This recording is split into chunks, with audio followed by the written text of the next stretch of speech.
But right now, on the line, we have Shane Carter of A to Z Sports Dallas and host of the Them Boys podcast. I've known Shane through Twitter for quite a while. He has some good Cowboys takes. He writes great articles for A to Z Dallas. Shane, my man, good morning. Good morning. It's kind of generous to say that I make good takes. I think I make baseless ones at best, but I appreciate the compliment. Hey, man. Well, you're one of my favorite guys on Twitter because you're pretty level-headed. You know what I mean? I don't think you skew too much towards the, the blue-shaded Cowboys fans where everything that glitters is gold. You kind of keep it even keel, and I appreciate that out of you, Shane. First and foremost, man, I just literally saw right now on Twitter that you just dropped a fresh article on A to Z Dallas concerning some of the Cowboys rumors with the wide receiver position. In particular, former Baylor wide receiver Denzel Mims. There's a connection with Dallas. Is that correct, Shane? Well, this connection's actually gone back a few months. Denzel Mims has made it clear that he's unhappy in New York. He's fallen down the depth chart. Injuries have hurt his career, as well as the inconsistencies at the offensive coordinator and staff positions in New York. And I think a change of scenery for him would do good for all sides. And considering he's still young, I think he's only 24 years old. He has the size and speed you want. 6'3", 220, ran a 4.38 40 in the combine, and he has that untapped potential that you need. And just based off that, and going into a Cowboys wide receiver room, which has question marks on question marks and behind CD Lamb, it might be a welcome change. I would agree with that, man. I mean, look, it doesn't hurt at all to bring him in. And speaking of that Dallas Cowboys wide receiver room, I mean, honestly, man, what's your level of confidence with this group? I mean, we know what CD can do, but I mean, you got the guys behind him, the Dennis Houstons, the rookie Jalen Tolbert, all those guys who've been playing in the preseason. How do you feel about this going into week one? Yeah, I'm still uneasy about it, but a lot of it has to do with just because, one, we don't know when Michael Gallup will be back. Yep. They made it known that he won't start the season on PUP, so he's going to take up a 53-man roster spot. So he's going to be on the team, but we might not see him until as early as week 3 because he's already been confirmed that he won't play in the first 2 games. So the earliest we might see him will be week 3, or possibly even week 4 against one of the NFC East opponents. They played the Giants and Commanders after their first 2 tests against the Bucs and the Bengals. And obviously, James Washington is still up in the air. He's expected to miss time with that foot injury.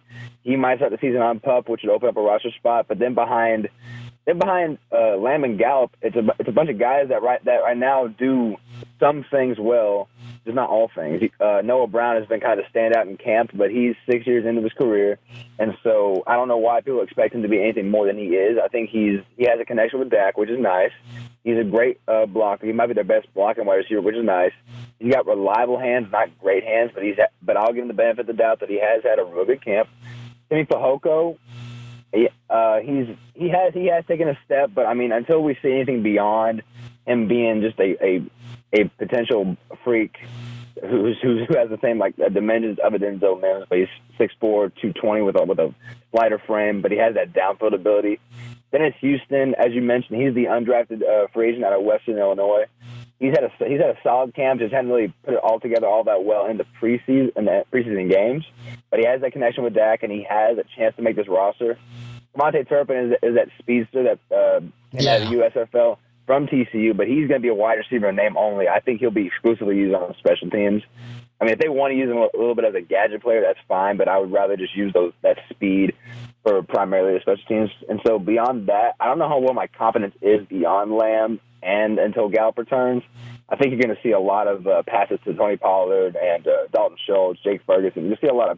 I'm expecting a lot of 12 personnel at least to start the season. That's what I'm kind of picturing too, man, is, we saw it last year with Schultz, right? Whenever things were taken away deep down the field, whenever the defenses started to kind of figure out, hey, if we flood the secondary with 7 guys dropping back, it's a little bit harder for those receivers to get open. It's a little bit harder for Dak to, digest what's going on. And, we saw Schultz benefit from that greatly. So I agree with you on that point.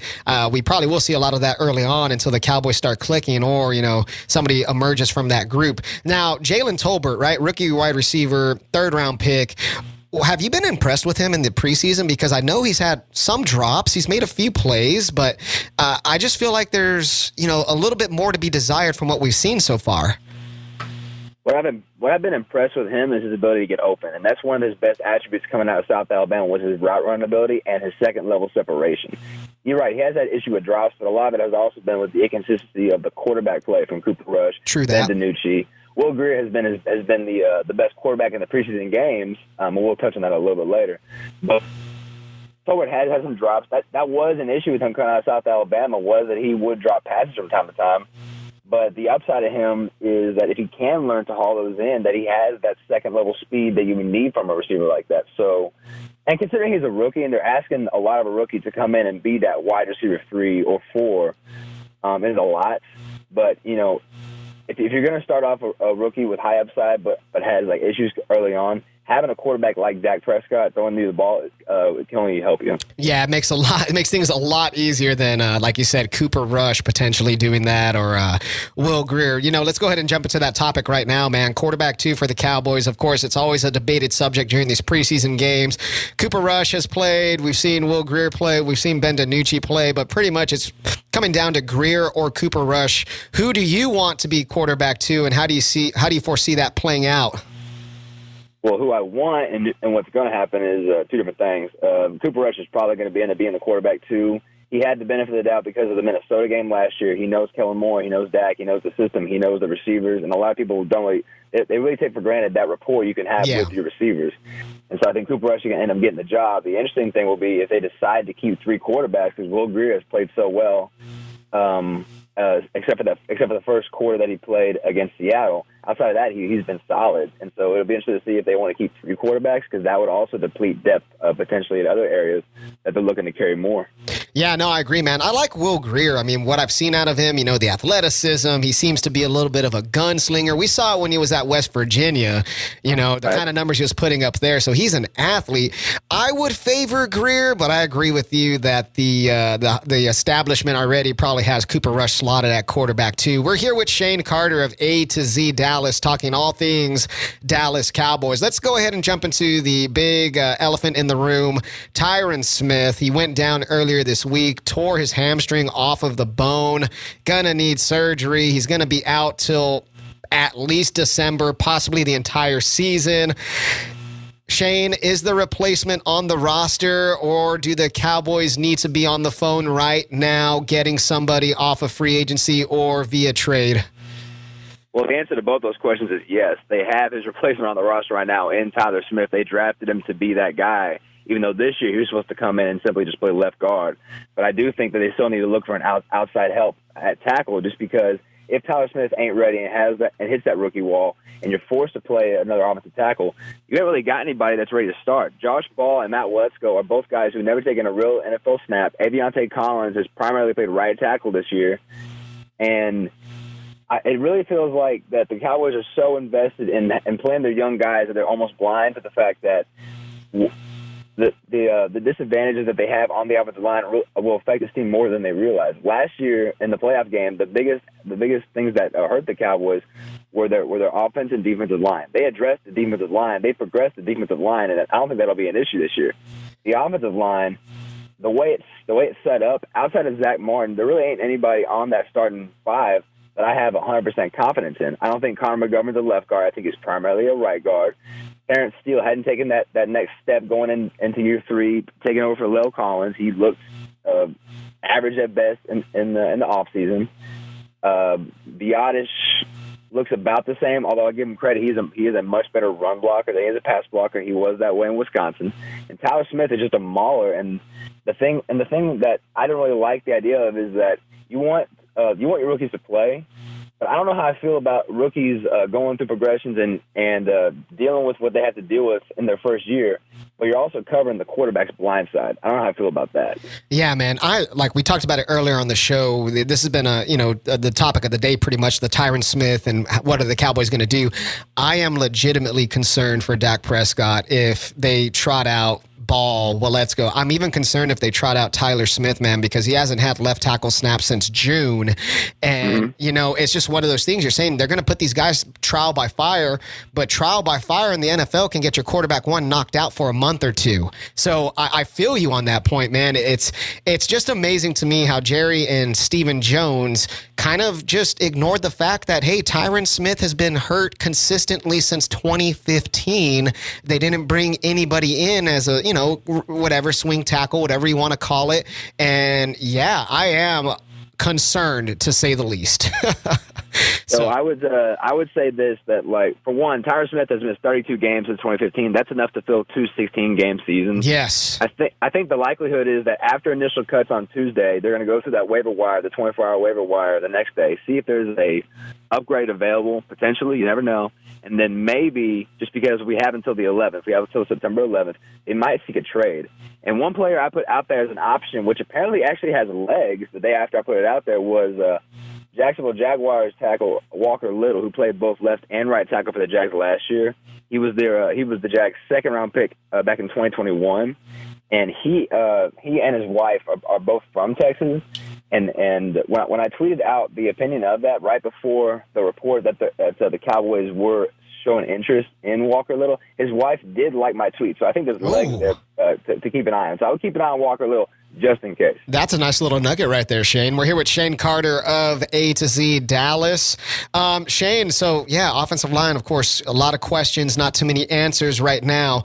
Jerry Jones was on First Take Shane. Did you get to see any of those audio clips of Jerry Jones pretty much going full spin zone with Stephen A. Smith? I'm so sick of it. I was sick of it when in the offseason they announced the schedule video, and the first thing you saw was Stephen A. smoking a cigar and a cowboy hat.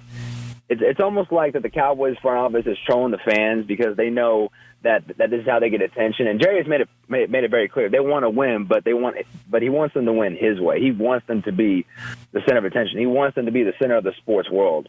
And every time something happens with an NFL team, I'm always concerned that Jerry or Steven's going to say something stupid or outlandish or they're going to do something stupid and outlandish that's going to get them right back in the forefront. Just because the Cowboys they're living off the past, and that's been the issue. I agree.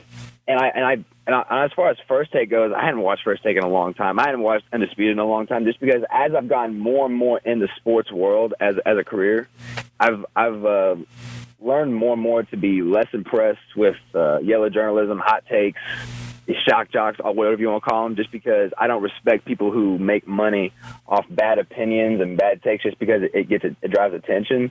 And I respect clear analysis, whether it hurts the team or not, as long as it's honest and upfront. Yeah, no, I agree with that, man. I honestly am not the biggest First Take guy, Undisputed guy. You see the clips on Twitter, and you might click on them from time to time just to see what Skip said next or some outlandish thing that Shannon Sharp or Stephen A. might say. But no, I agree with you on that, man. And look, the whole Jerry Jones thing, it drove me insane watching him just kind of, pander towards Stephen A. and making jokes in light of whatever's going on. And forget the fact that Tyron Smith just got hurt. We have First Take out here. We got all the fans riled up. It's just a circus, man. But hey, you know what? It creates content, and I guess that's good for both of us, I suppose, in the long run. Let's go ahead and dive right back into it, man. Dak Prescott entering his 7th year in the NFL. Is it fair to say that we need Dak to take that next step more than ever before? Well, it is, whether we like it or not, just because the front office hadn't really done him any favors. They traded away his top weapon, Amari Cooper. They traded away his underrated top weapon, and Cedric Wilson. I'm sorry, they let him walk in free agency. Yeah. The offensive line has gotten older, but they've really only waited until like this last year to address it. By drafting Josh Ball, hoping that he'd develop into something. They drafted Tyler Smith this year, hoping that he'd be the starting guard, but they didn't really address the swing tackle position like I hoped they would, even though in years past they'd gone out and got a veteran swing tackle, just because it's been known that Tyler Smith was going to miss a guaranteed 3 games at least. Every year since 2015. You just talked about it. Every year he's missed at least 3 games out of the season. And going into a year where your weapons are worse than they were at this time last year, just based on like where they are in development stage, and your offensive line is undoubtedly worse, even though I think they've upgraded at left guard with Tyler Smith over Connor Williams. Dak has a lot more on his shoulders. Kellen Moore has a lot more on his shoulders. Mike McCarthy has a lot more on his shoulders. Mike McCarthy is facing just as much heat as Dak Prescott is because he's got people like Dan Quinn and Sean Payton in the back and stand down the back of his head, just waiting for Jerry to pull that trigger. Yeah, man, it's crazy, dude. I can't imagine being Mike McCarthy in that situation. Dak Prescott, of course, weight of the world on his shoulders, and he's expected to carry the brunt of that offense. One last question with you, Shane, because we're coming up on our clock here. Final question for Shane Carter of A to Z Dallas, and we appreciate you being on, man. What is your Cowboys record, and how do you see the season ending for Dallas? I think they'll still win the East. I looked at the schedule. I mean, just based on their team, I think they are 11-6 at best, 8-9 at worst. I think they'll still win the East, but I think they're out of the first round again, depending on who their opponent is. If it's the Saints or the Cardinals, I think they have a shot. If they play the Niners again, no, there's at the very least 3 teams in the NFC that I would say definitively right now are better than the Cowboys. But there's only one that I would say that right now I don't think they could beat on a neutral site, and that's the Rams. Every other team they can beat, I just don't think they have the wherewithal to beat the top 3 teams in the NFL, and that's obviously going to depend on their first round matchup. So whether it's 8-9 or 11-6, that's where the Cowboys are going to land this year. Well, Shane, it sounds like same old song, same old dance. Good team, regular season, division champs, but hey, where it matters most, man, we'll see what happens. Shane, dude, we appreciate you being on this morning. Let's do it again, man. Hell yeah, let's do it again. All right. Hey, there goes Shane Carter. Shane, you have yourself a good rest of your day, bro. We appreciate it. I appreciate it. Y'all take care now. Yes, sir. There you go. Shane Carter, A to Z Dallas. Hit him up on Twitter as well, at Shane Carter TX.